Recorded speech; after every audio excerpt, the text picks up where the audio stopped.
Are you serious? Are you serious? So we're reporting on a soccer game. Are you serious?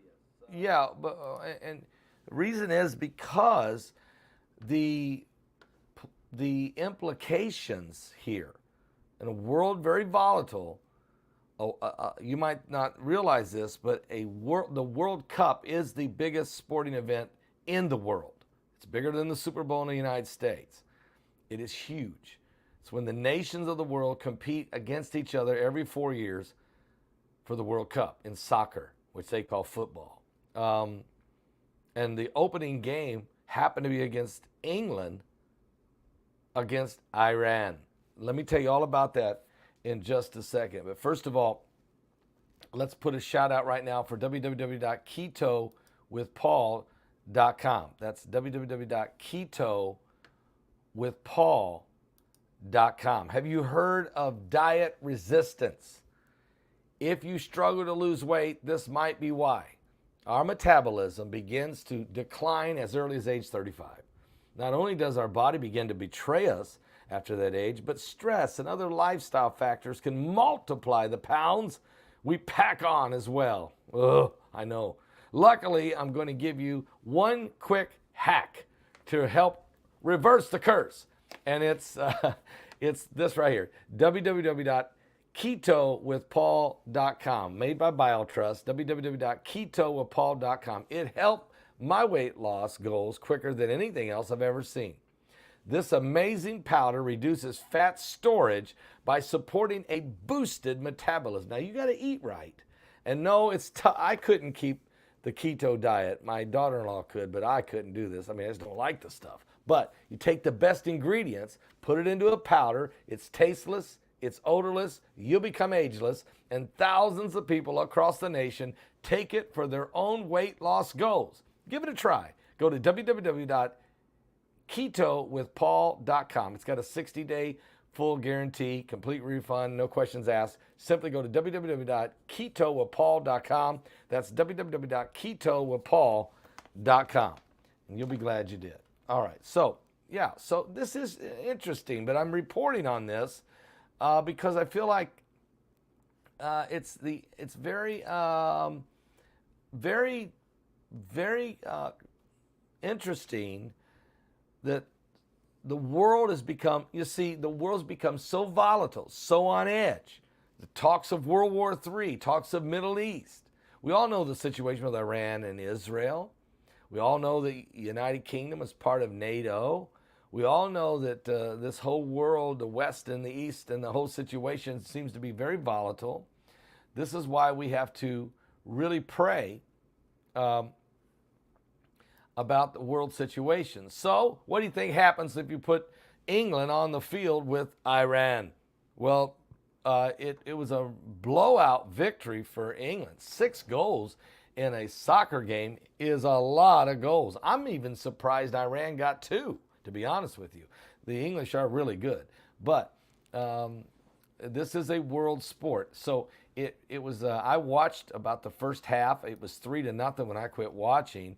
I thought, oh boy, the English are going to put these guys away. And they did in a 6-2 blowout. But it was, there's a lot more than just a soccer game here at play here. There is a lot of tension globally involved here between these nations and between a lot of things, okay? Now, this teenage star, Jude Bellingham, opened the scoring to head England in front, and it was his first time ever to score an international goal.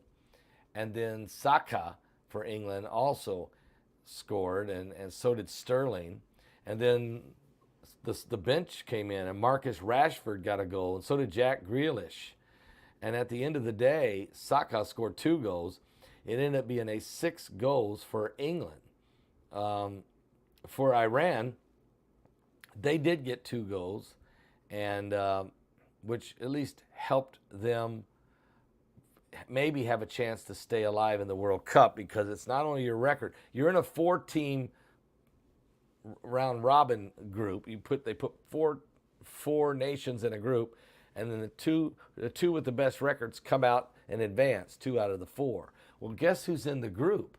We're in the same group. The United States is in the same group with England and Iran. And so this is going to make for a very interesting situation. But nobody saw this coming, where England would beat Iran with a thrashing, a score of 6-2. Now, also, there's been a lot of controversy at this World Cup because it's being played in Qatar, and 2 days before the start of it, Qatar decided to change their mind and not allow alcohol to be served at all during these games. Now, 10 years ago, when Qatar was awarded the games, they agreed that they would allow alcohol to be served during the games, or they would have never got this World Cup. They would have never been approved to host the World Cup. They agreed to do it, and they waited till 2 days before the start to announce they changed their mind. So that in itself put a lot of people on edge and put the World Cup organizers on edge. But being a Muslim country, they changed their mind and decided not to honor their signed agreement. Too late to change and go to somewhere else, just too late. So they've decided to play on, and it's quite interesting how this is going. There was a lot of pushing and shoving, a lot of tackling, a lot of roughhousing. I was watching it. There was no question. Both sides. It was a very aggressive match between the British, between the UK, or England as they're called in this World Cup, and Iran. But a 6-2 slashing, a 6-2 crushing was quite extraordinary. And so we'll see what happens from there. Now, the United States is actually scheduled to start at 2 o'clock this afternoon. They're going to be playing Wales, which should be a very, very interesting game. Actually, Wales is really good. They might even be favored to beat the United States, and we'll see how that plays out. But I thought it was important. I wondered if the World Cup organizers, did they really mean to put the United States and England in the same 4-nation round-robin tournament with Iran? They stuck Iran in there with the United States and England. Was that meant to be? I mean, that's really interesting with Wales, and there was one other country. Was that meant? Well, that's who the 4 were: England and Iran, the United States, and Wales. Now, I just found it very fascinating that that's who they put in this first round.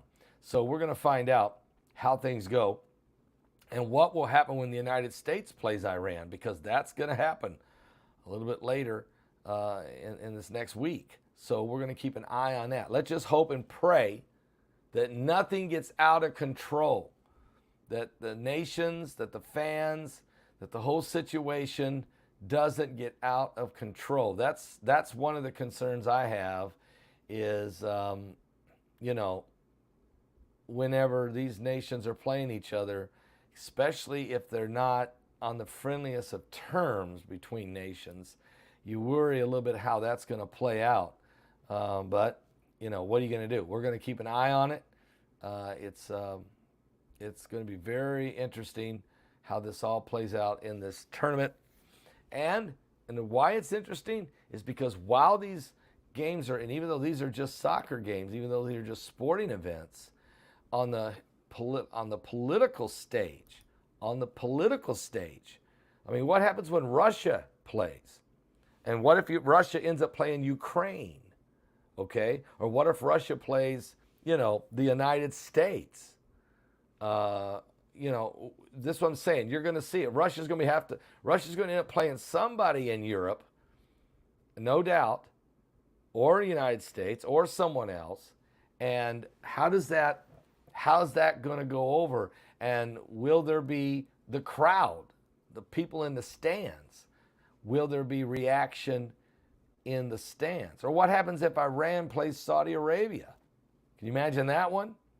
Okay, so I'm just saying, there's more going on here than just a soccer game.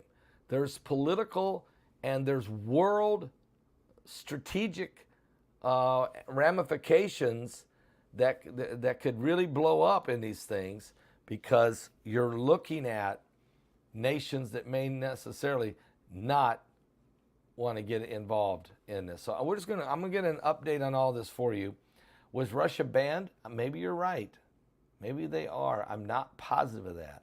I know they weren't. I know they didn't go to the G20. I don't know if they've been banned from the World Cup, but we will see how all this plays out. It's going to be very interesting how things go out. Good news is England did beat Iran, and there was no fist fights or no fighting in the stands. I'm sure there was some. I'm sure it wasn't. I'm sure everybody didn't leave holding hands singing Kumbaya. Let's just put it that way. Yeah, David Holt said, yes, Russia has been banned from the World Cup. Okay, thank you for that, David. Well, that will actually, thank God for that. I mean, we really just can't. The confrontation of Russia playing against, let's say, Poland, or Russia against Ukraine, or Russia against the United States, or Russia against the United Kingdom, it just really, at this point in time, wouldn't be. It could set up for some problems. Okay, some big problems. So, anyway, let's keep an eye on all this. It's not as much a sporting event that we're talking about. It's more about how things play out on a world stage. What about China? What happens if China has to play Taiwan? How does this all work? So we're gonna get our hands on it. David's helping me out here. Ukraine did not qualify because Wales knocked them out, or the United States would have been playing Ukraine. Wow, very interesting. So Wales will be playing the United States, and Ukraine did not make it. They didn't qualify because they got knocked out by Wales. Wow. All right. We'll keep an eye on what's going to happen here. A lot on the table. I'll be back with more current world events and how they relate to biblical prophecy. We're certainly living in the last days, and things are getting strange, and they're going to get stranger. We got to get our people saved. Last night, we had 21 salvations. We had another person get saved in the archives after the broadcast last night. That's what it's all about, is getting people to Jesus Christ, because you can see the signs. You can see what's happening. Things are developing. We're truly living in the last days. Are you saved? Get your tickets for Deep Impact, Planet X, and Incoming Asteroids webinar starting December 2nd. That's when it's going to happen at 6 p.m. Eastern. You don't want to miss it. We've only got 11 days left. Get your tickets now. We're getting close, folks. We're getting very, very close. Are you saved?